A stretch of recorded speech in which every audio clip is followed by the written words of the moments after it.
আস্থা তার ছোট্ট ব্যাগটা নিয়ে আরমানের ঘরে পৌঁছালো। জিনিসপত্র ওই কোণায় রাখো আর এখানে বসে পড়ো। এবার আবার ওর আমার কাছ থেকে কি চাই? এখনো কি কিছু বাকি আছে? ফাইলটা তুলে নাও, এতে একটা কন্ট্রাক্ট আছে।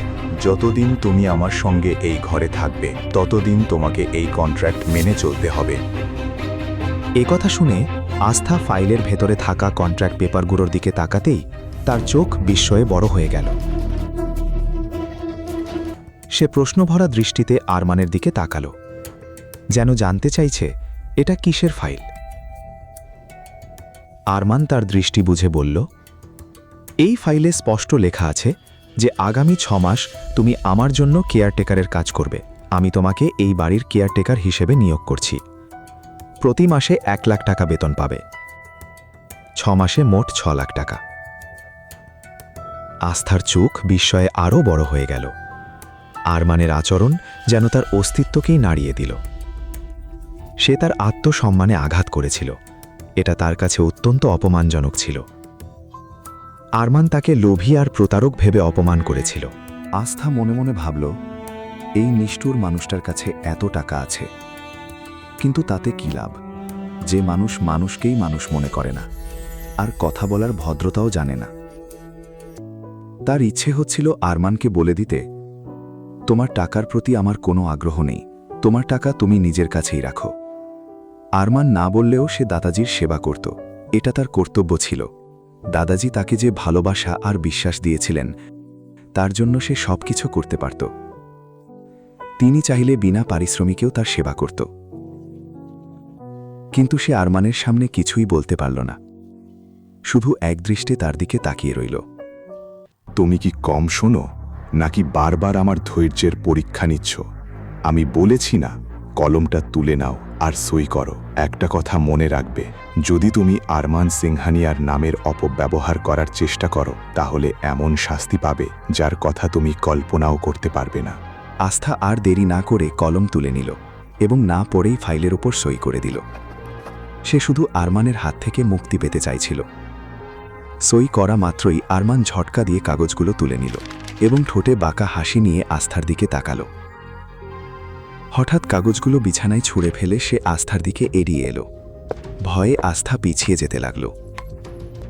হে কানহাজি, এখন আমি কোথায় যাব? এই দানবের হাত থেকে কিভাবে বাঁচব? আরমান দুদিক থেকে তার পথ আটকে দিয়ে তার সুন্দর মুখটার দিকে গভীরভাবে তাকিয়ে বলল, তুমি জানো তুমি কোন কাগজে সই করেছ? তুমি কি শিক্ষিত নও? একবারও কাগজগুলো পড়ার প্রয়োজন মনে করলে না? আস্থা বিস্ময়ে তার দিকে তাকিয়ে রইল। আরমান বলল, তুমি পড়নি তাই আমি বলছি। শেষের 2টা কলামে লেখা আছে, যদি তুমি আমাকে ঠকানোর বা মিথ্যে বলার চেষ্টা করো, তাহলে তোমাকে খুন করার অধিকারও আমার আছে।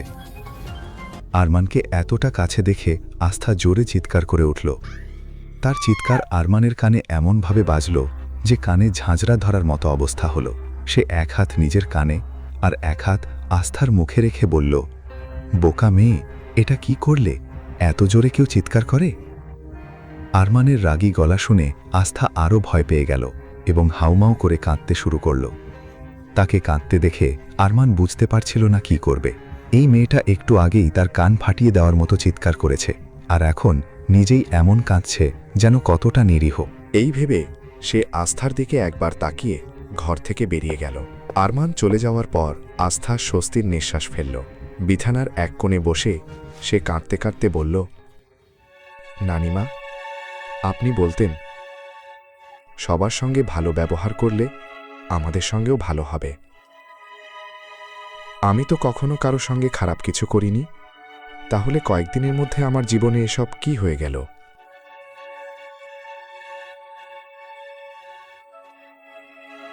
ওদিকে আকাশ, সুমিত, ধ্রুব এবং আহান দাদাজিকে নিয়ে বাড়িতে পৌঁছাল।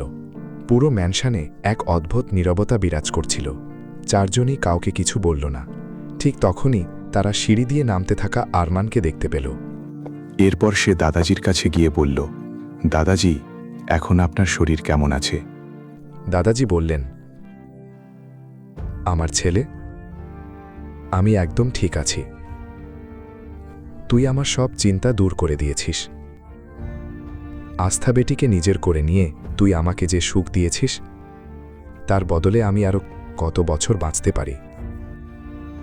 তুই আমাকে বাঁচার নতুন আশা দিয়েছিস।